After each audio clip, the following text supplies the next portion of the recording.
دا جلوہ نظر آیا، نبی پاک دا جدو جلوہ نظر آیا، شاہ عبدالرحیم نے بارگاہ مصطفیٰ دے اندر عرض کی تی ودعا دے مکھڑے والیا واللیل دیاں زلفاں والیا حضرت یوسف نبی دے حسن دے تذکرے کتاباں دے اندر پڑھے وی نے تے سنے وی نے، جی میں حضرت یوسف دا حسن ویکھیا بی بیاں نے اپنے ہاتھ کٹ لے، سونیا یوسف نبی دے حسن نالوں تیرا حسن زیادہ ہے، مدینے دیا تاجدار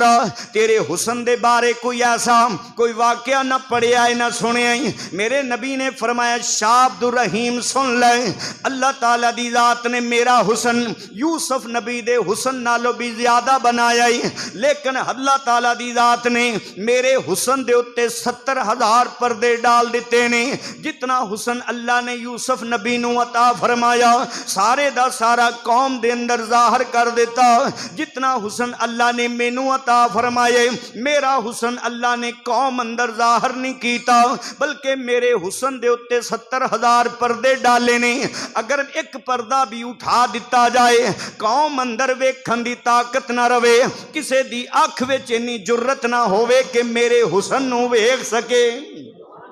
اللہ تعالیٰ دی ذات نے 70,000 پردے ڈال کے میرے حسن نو ایسا رانا بنایا ہی، ایسا خوبصورت بنایا ہی، میرے حسن نو ایسا پیارا بنایا ہی، یوسف نبی دا سارا حسن اجاگر کر دیتا، جیڑا بھی یوسف نبی دے چہرے نو ویندا سی او دی نگاہ ٹکدی نہیں سی، جی میں امام فخر الدین رازی نے تفسیر کبیر اندر لکھیا کہ صباحت والا حسن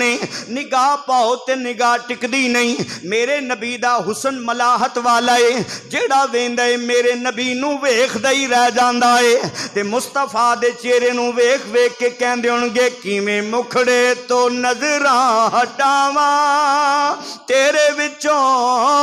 رب دسدا، کیویں مکھڑے تو نظراں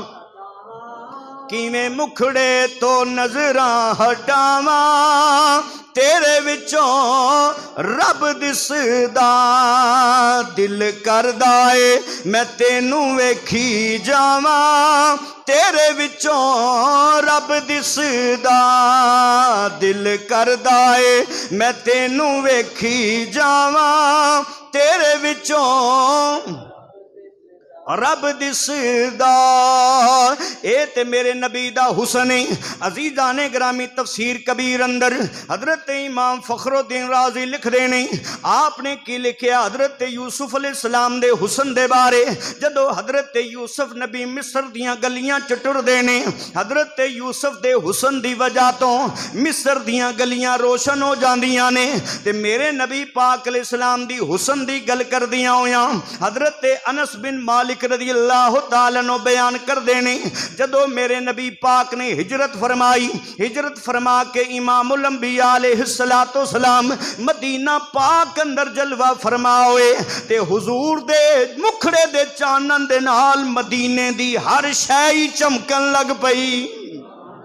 مدینے دی ہر شے چمکن لگ پئی، جس طرح کہ جناب نبی پاک علیہ السلام دا حسن ایسا چمکدار ہے کہ میرے نبی پاک علیہ السلام خود بھی چمک دینے تے جنوں ہاتھ لا دین انہوں بھی چمکا دین دینے۔ میرے نبی پاک علیہ السلام دی بارگاہ دے اندر صحابہ دا مجمع بیٹھائے، کافی رات تک میرے نبی دین دیاں گلاں کر دے رہے، دین دیاں گلاں بیان کر دے رہے، عشاء دی نماز تو بعد دا ٹائم ہویا، جدو صحابہ اپو اپنے گھرانوں جان لگے، مسجد نبوی دے دروازے دے سامنے صحابہ کھڑے نے، آندے نے یار اندھیری رات ہے، مدینے دی گلیاں دے اندر اندھیرا بڑا ہے، کوئی روشنی ہوئے تے پھر جان دا مزہ ہی وکھرے۔ میرے نبی پاک علیہ السلام نے سن لیا، سرکار نے فرمایا کوئی چیز ہے وے، ایک صحابی نے عرض کیتی سونیا کھجور دی چھڑی ہے، میرے نبی پاک نے فرمایا اُراں لے کے آؤ، سرکار نے اپنا دستے مبارک لایا، صحابی آندے نے